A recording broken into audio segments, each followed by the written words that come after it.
And how do you feel about the transgender community? I'm a fan of trans pride.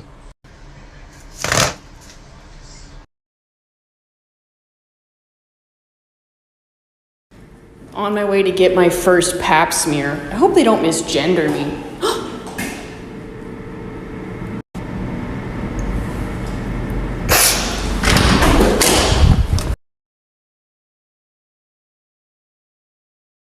Just your friendly reminder to celebrate your friend's own hormones this holiday season. After all, Christmas without HRT is just Sismas.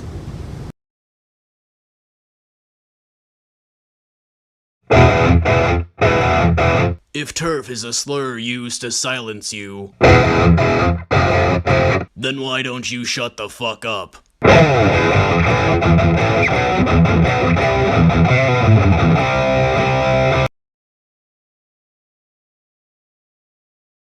Did anybody ever tell you about the non-binary gold miner? I heard they dug up a fortune in them there hills.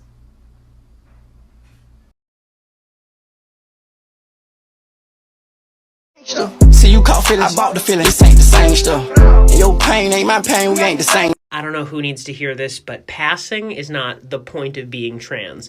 The point of being trans is sowing chaos and destroying capitalism! This is my gay alpaca! His name is Steven! New pronoun just dropped. I struggle sometimes with he, him pronouns, but I do feel distinctly masculine, and I don't like gender-neutral pronouns or female pronouns. And I forgot about other languages. My qualifications to say this are that I have a degree in classics. In Latin, there's a pronoun, and based how we write pronouns with the subject first, so like he, and then the direct object second, so him, would be iste, istum. It's commonly translated that dastardly man. Don't worry, there's a female version. My ladies can be dastardly too. And there's a neuter version for all my non-binary folks.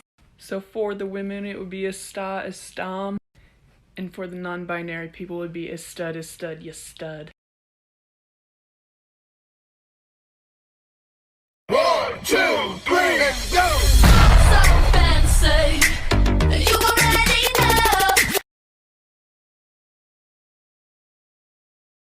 So do you identify as more of a boy or a girl? Oh, I'm actually more, I guess you'd say non-binary, but I think it's closer to donkey. Donkey? Yeah, my pronouns are here.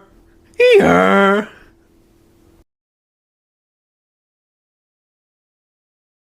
It's the way I knew if I made any valid criticisms about RuPaul, y'all twinks were gonna come running to his defense. Because it's always y'all and some of the older generation who feels as though we should be kissing RuPaul's feet. Yes, RuPaul has done a lot for the LGBT community, but let's not act like RuPaul hasn't been consistently problematic. Let's start with the time when he said he felt it was ridiculous that Lance Bass had to apologize for using the T-slur. Which I guess makes sense because remember he said he wouldn't have dropped the shemale joke even though contestants had said it was a harmful word to the trans community. That time he said drag loses its sense of danger and its sense of irony once it's not men doing it, which is a blatantly misogynistic statement.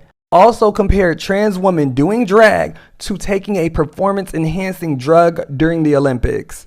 And it's even outside of drag. Remember that time he told BuzzFeed that he saw that man capsize in the Hudson River and he thought to himself, oh my God, I need to call someone to help this man, but eventually decided it was best to just pray and send the man good vibes. Meanwhile, we still don't know if the man survived. The fact that we are in an environmental crisis right now and he has a 60,000 acre fracking empire. Oh, and yes, the Confederate flag and the picture he posted saying the South will rise again. But that Confederate flag might make sense because he essentially gave a drag race contestant a pass after he found out that they had consistently done blackface. It's just come to my attention that there are photos of you online performing in blackface, and I want to give you an opportunity to address this. And after this contestant gave this BS apology, RuPaul essentially was like, oh, it's okay. We all make mistakes sometimes and we have to learn from them. Meanwhile, RuPaul went off on a contestant for wearing H&M. It's giving, I can excuse racism, but I draw the line at H&M. But wait, y'all, the plot gets even thicker. Maybe RuPaul can excuse blackface because he's kind of sort of done it himself. Y'all give me this makeover. I deserve it. You know why?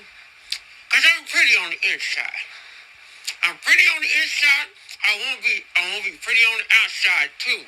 So this was the video for looking good, feeling gorgeous, and here we have RuPaul playing a caricature of a black woman. He has darker skin, unruly hair, he has a big prosthetic nose, big lips, and is eating a bucket of KFC. And when she gets this makeover in the video, she becomes RuPaul as we know him. A light-skinned glamazon, thinner lows, thinner lips, like, what? So yes, RuPaul is an icon. He's a legend, but he also is a menace. And don't even get me started on Todrick.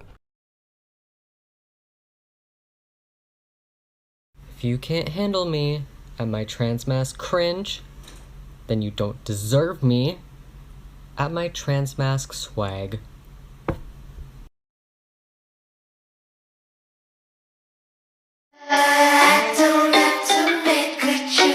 This is how it goes.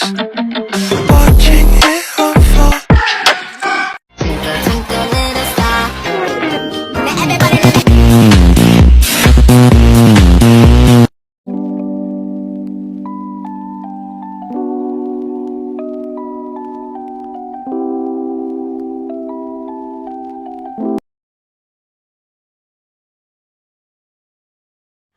Hey, can you pass me the cinnamon? Yeah, careful, it comes out fast. I'm gay! So my friend made me a cake for my top surgery.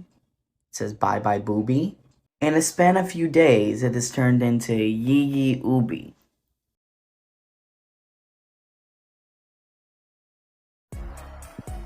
Just a quick reminder to any non-binary people who need to hear this, but you are trans enough. The white stripe and the trans flag is for us. Your presentation is deeply personal and your experience is radical. Here comes the gender fluid! Hello, gender fluid, welcome! Sometimes mask and sometimes femme. Here comes the gender fluid, welcome! Also, sometimes none of them! Here comes a wait, everybody be careful, I spilled the gender fluid! It's very slippery around here! Ah!